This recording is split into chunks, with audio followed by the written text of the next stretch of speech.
Lord. Praise lord. ఈనాటి మన వాక్య ధ్యానానికి సహాయకరంగా అపోస్తల కార్యముల గ్రంథం 12వ అధ్యాయం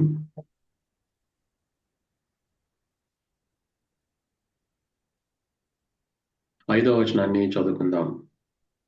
అపోస్తల కార్యములు 12వ అధ్యాయము 5వ వచనం. పేతురు చెరసాలలో ఉంచబడెను. సంఘం అయితే అతని కొరకు అత్యాసక్తితో దేవునికి ప్రార్థన చేయుచుండెను. చిన్న ప్రార్థన చేసుకుందాం. ప్రేమగల తండ్రి, పరిశుద్ధమైన దేవా, మరొకసారి నాయన సాయంకాల సమయంలో ప్రభా ఈ రీతిగా మీ పాదాలను ఆశ్రయించడానికి మా ప్రభా సంఘముగా కూడినైన మీ సన్నిధిలో ప్రార్థించడానికి మా జీవితాల్లో మీరు అనుగ్రహించిన శ్రేష్టమైన సమయాన్ని బట్టి నాయన మీకు వందనాలు, స్తుతులు, స్తోత్రాలు చెల్లిస్తుంటున్నాను మా తండ్రి. నమ్మదగినటువంటి దేవుడుగా ఉండి ఈ దినమంతానైనా మీరు కాచి కాపాడి భద్రపరిచారు చెల్లిస్తుంటున్నాను మా ప్రభు. మా ముందున్నటువంటి పరిచర్య కొరకు సంఘముగా ఒక చోట చేరి మా ప్రభు ఒక ప్రత్యేక కారణాన్ని బట్టి నాయన ఒక ఉద్దేశంతో మీ సన్నిధిలో ప్రార్థన చేస్తుంటుండగా మా ప్రభు ఆ ప్రార్థనలో ఆలకించేటువంటి దేవుడు అయిన వందను బట్టి వందనాలు చెల్లిస్తూ ఉంటాను మా ప్రభు. ఈ సమయంలో మా ప్రభు చదవనటువంటి వాక్య భాగాన్ని అయినా మీరు దీవించండి, ఆశీర్వదించండి మా ప్రభు. సంఘముగా నాయన చేసినటువంటి ప్రార్థన ఎటువంటి ఫలితాలను ఇస్తుందో, ఎటువంటి కార్యాలను మా జీవితాలలో చూడగలమో మా ప్రభు మాకు బోధించినందుకునైనా మీకు వందనాలు చెల్లిస్తున్నాను ప్రభు. మీ మెల్లనైన స్వరంతో మా ప్రభు మీరు మాట్లాడి మాకు తగినటువంటి హెచ్చరికలను అనుగ్రహించమని, అన్ని విషయాలు మెండైన సహాయం అనుగ్రహించమని యేసుక్రీస్తు నామమున పెట్టి అడిగి వేడుకొంచున్నాను మా తండ్రి. ఆమేన్. ప్రియులారా, చదవనటువంటి వాక్య భాగము మనకందరికీ కూడా పరిచయమైనటువంటి వాక్య భాగముగానే ఉంటుంది. అయితే ఆదిమ సంఘ విశ్వాసులు దేవుని శక్తిని కనులారా చూచినటువంటి సందర్భాలు ఎన్నో ఈ అపోస్తలుల కార్యములలో వ్రాయబడి ఉంటున్నాయి. విశేషముగా ఆ ఆదిమ సంఘం ఎంతగానో ఉజ్జీవించబడినట్లుగా, ఎంతగానో దేవుని యొక్క కార్యాలను, శక్తివంతమైనటువంటి కార్యాలను వారు చూసినట్లుగా ఈ యొక్క గ్రంథం, ఈ యొక్క పుస్తకంలో మనము చూడగలుగుతూ ఉంటున్నాం. ఒక సందర్భంలో 3,000 మంది రక్షించబడ్డారు, మరొక సందర్భంలో 5,000 మంది సంఘముతో చేర్చబడ్డారు. ఆ సంఘంలో ఉన్నటువంటి విశ్వాసులు అందరూ కూడా ఎంతో భయభక్తులతో వారి జీవితాలను కొనసాగించినట్లుగా మనము చూస్తూ ఉంటున్నాం ప్రియులారా. అయితే అనేక ఆత్మలు అనుదినము కూడా ఆ సంఘములో చేర్చబడుతున్నట్లుగా ఈ యొక్క లేఖనాలను పరిశీలించినప్పుడు మనకి అర్థమవుతూ ఉంటుంది. అయితే ఆదిమ సంఘము సువార్తను విస్తృతంగా ప్రకటించింది. సిలువ వేయబడినటువంటి యేసు క్రీస్తు ప్రభు వారిని వారు ప్రత్యక్షంగా చూశారు. చూసిన దాన్ని వారు ఎంతగానో బోధించారు. దేవుని ప్రత్యక్షతను వారు అనుభవించారు. అయితే పరిశుద్ధాత్మ దేవుడు పాపమును గూర్చి, తీర్పును గూర్చి, నీతిని గూర్చి అనేక మందిని ఒప్పింపచేసి ఆ సంఘములో అంటుకట్టబడినట్లుగా అనేక మందిని ఆ సంఘములో చేర్చినట్లుగా మనము చూస్తూ ఉంటున్నాం. సంఘం అంతా కూడా ఎంతో ఉజ్జీవంగా ఉంటుంది. దేవుడు, పరిశుద్ధాత్మ దేవుడు ఆ సంఘములో, ఆ సంఘము ద్వారా ఆ యూదుల మధ్యలో ఎంతో బలముగా పనిచేసినటువంటి ఆ సంఘాన్ని మనం చూస్తూ ఉంటున్నాం. అయితే అంతిమంగా దేవుడు మహింపరచబడుతూ ఉంటున్నాడు. అయితే సంఘం యొక్క విస్తరణను బట్టి అందరూ కూడా సంతోషించట్లేదు. ఎందుకంటే ఎంతో కాలంగా మనమంతా ఎదురు చూస్తున్నటువంటి మెస్సియా ఈ యేసే అని ఆ సంఘము ప్రకటించడాన్ని బట్టి యూదులు ఆ సంఘాన్ని ఎంతగానో అసహ్యించుకున్నారు. మరి ముఖ్యంగా యేసు యూదుల చేత చంపబడ్డాడు అనేటువంటి ఆ ప్రకటనని ఆ సంఘము ఎంతగానో విస్తృతంగా ప్రకటించినట్లుగా, సువార్తీకరణ చేసినట్లుగా మనము చూస్తూ ఉంటున్నాం. అంత మాత్రమే కాదు, కానీ చంపివేయబడినటువంటి యేసు క్రీస్తు ప్రభువారు తిరిగి పునరుద్ధానుడై కూడా మృతులలో నుండి కూడా లేచాడు అని చెప్పి ఆ సంఘము ప్రకటించడాన్ని ఆ యూదులు జీర్ణించుకోలేకపోయారు. అయితే ఆ సంఘము యూదులు ఎంతగానో అసహించుకున్నట్లుగా చూస్తూ ఉంటున్నాం. ఆ పరిస్థితుల్లో అక్కడ ఉన్నటువంటి యూదులలో చాలా మంది జూడాయిజం ని విడిచిపెట్టి క్రీస్తుని వెంబడించడానికి తీర్మానించుకోవడంతో ఆదిమ సంఘము ఎంతో హింసను పొందినట్లుగా మనము లేఖనాల్లో చూస్తూ ఉంటున్నాం.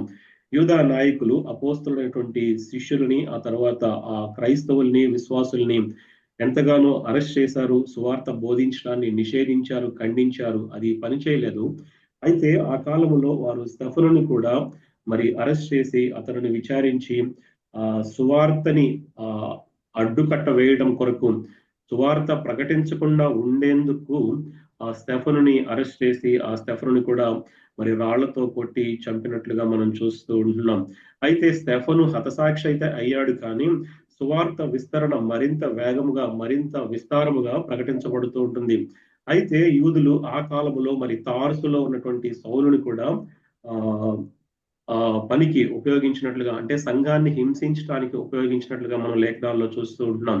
అయితే సౌలుని కూడా దేవుడు దర్శించినప్పుడు పౌలుగా మార్చబడి, రక్షించబడి, సంఘాన్ని హింసించడం మానుకొని దేవుని కొరకు ఒక ఆ ఆ దేవుని సాధన. విస్తృతంగా వాడబడినట్లుగా మనము చూస్తూ ఉంటున్నాం. ఈ రీతిగా సంఘం అయితే మాత్రం దినదినాభివృద్ధి చెందినట్లుగా మనము చూస్తూ ఉంటున్నాం. అయితే అక్కడ ఉన్నటువంటి పరిశుద్ధుల్ని యూదులు నానా రకాలుగా హింసిస్తూ ఉంటున్నప్పుడు, అక్కడ ఉన్నటువంటి ఆ సంఘంలో ఉన్నటువంటి పరిశుద్ధులు ప్రపంచమంతా కూడా నలుదిక్కుల, లోకంలో ఉన్నటువంటి నలుదిక్కులకు కూడా ఎదిరిపోయినట్లుగా మనము లేఖనాల్లో చూస్తూ ఉంటున్నాం. అయితే ఈ సందర్భంలో మనం చదవటువంటి 12వ అధ్యాయానికి వచ్చినట్లయితే గనక, రాజు అయినటువంటి హేరోదు యూదుల యొక్క దయను కోరుతూ యోహాను సహోదరుడైనటువంటి యాకోబుని మరి అరెస్ట్ చేసి విచారించి ఖడ్గముతో చంపించినట్లుగా, మరణశిక్ష విధించినట్లుగా మనం చూస్తూ ఉంటున్నాం.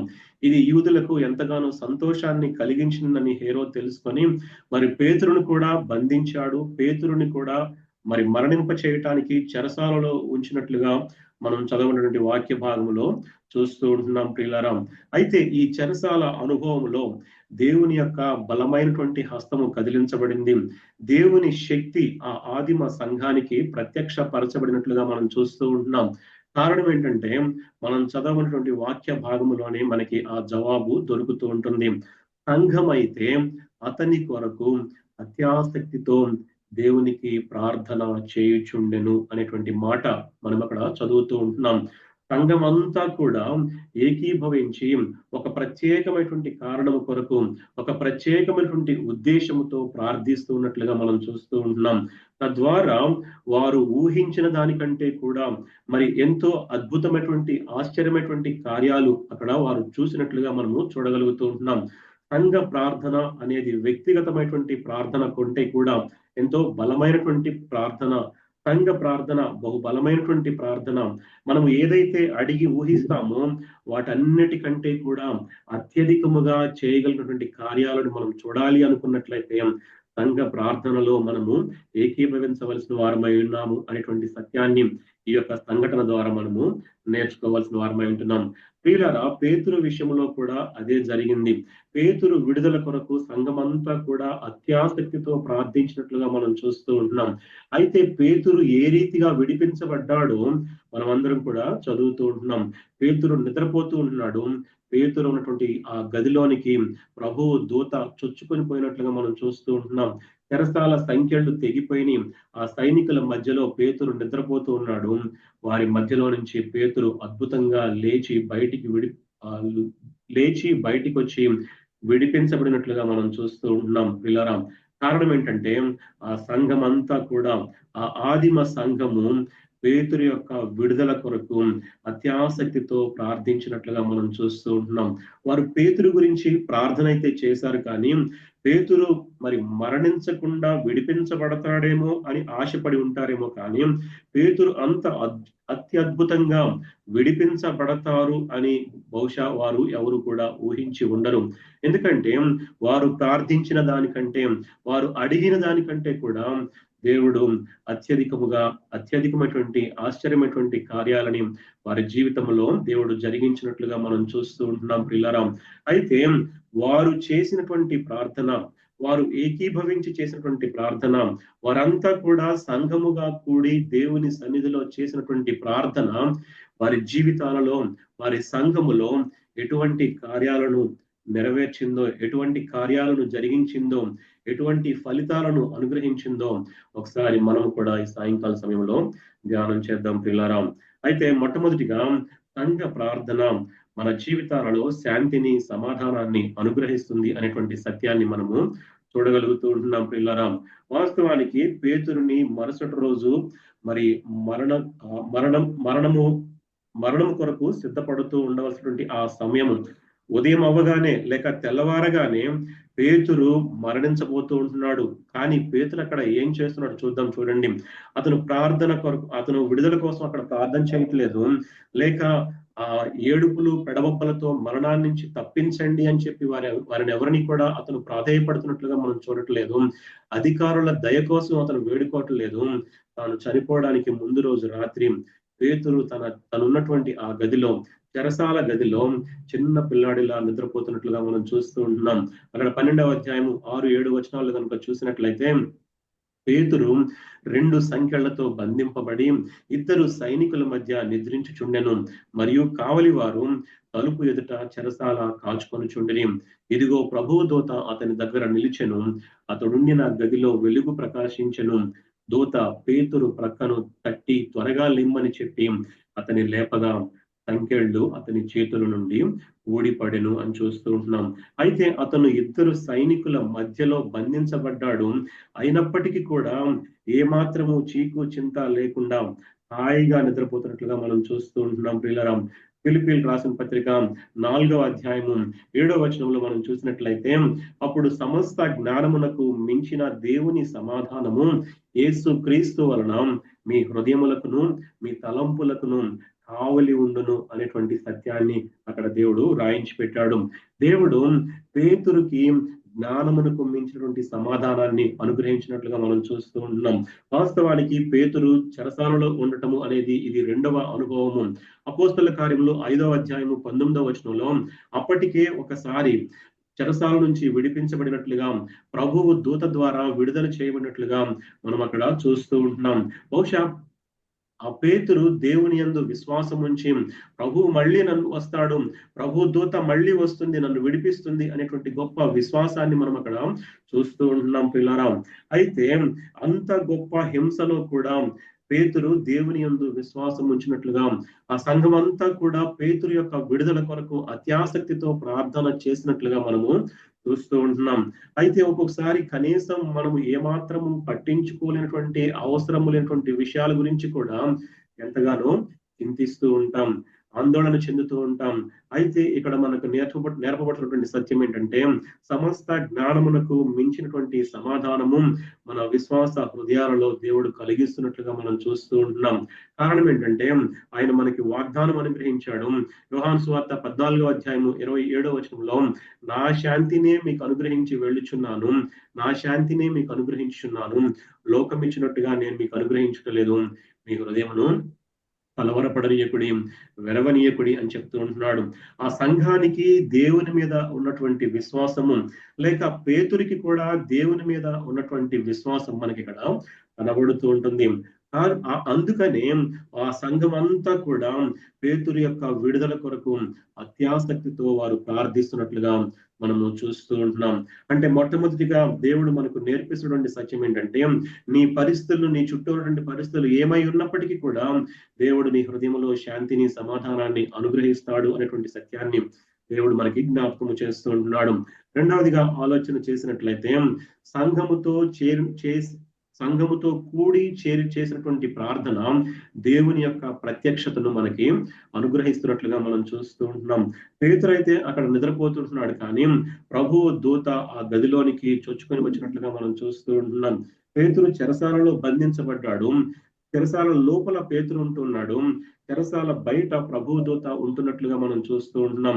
అయినప్పటికీ కూడా సంఘము చేసినటువంటి ఆ ప్రార్థనను బట్టి ఆ ఇనుప కడ్డీలు కానీ, తాళాలు కానీ, మరి అక్కడ ఉన్నటువంటి కావలి వారు కానీ, గోడలు కానీ ఎటువంటి అవరోధము లేకుండా ఆ దూత ఆ లోపలికి చొచ్చుకొని పోయినట్లుగా మనం చూస్తూ ఉంటున్నాం.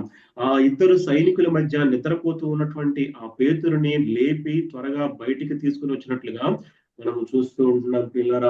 మనము నిరాశ నిస్పృహలో ఉన్నప్పుడు కూడా నీవు ఒంటరిగా లేవు అనేటువంటి సత్యాన్ని దేవుడు జ్ఞాపకము చేస్తున్నాడు ప్రియులారా. హెబ్రీ పత్రిక 13వ అధ్యాయము 5వ వచనంలో, నిన్ను ఏమాత్రమును విడువను, నిన్ను ఎన్నడును ఎడవాయను అనేటువంటి వాగ్దానం మనం అక్కడ చూస్తూ ఉన్నాం. నేను యుగ సమాప్తి వరకు సదాకాలము మీతో కూడా ఉన్నాను అనేటువంటి వాగ్దానాన్ని మనము చూడగలుగుతూ ఉంటున్నాం. ఇంకా అంత మాత్రమే కాదు కానీ మిమ్మల్ని ఎన్నడూ అనాథులుగా విడవను అనేటువంటి సత్యాన్ని దేవుడు జ్ఞాపకము చేస్తూ ఉంటున్నాడు పిల్లరా.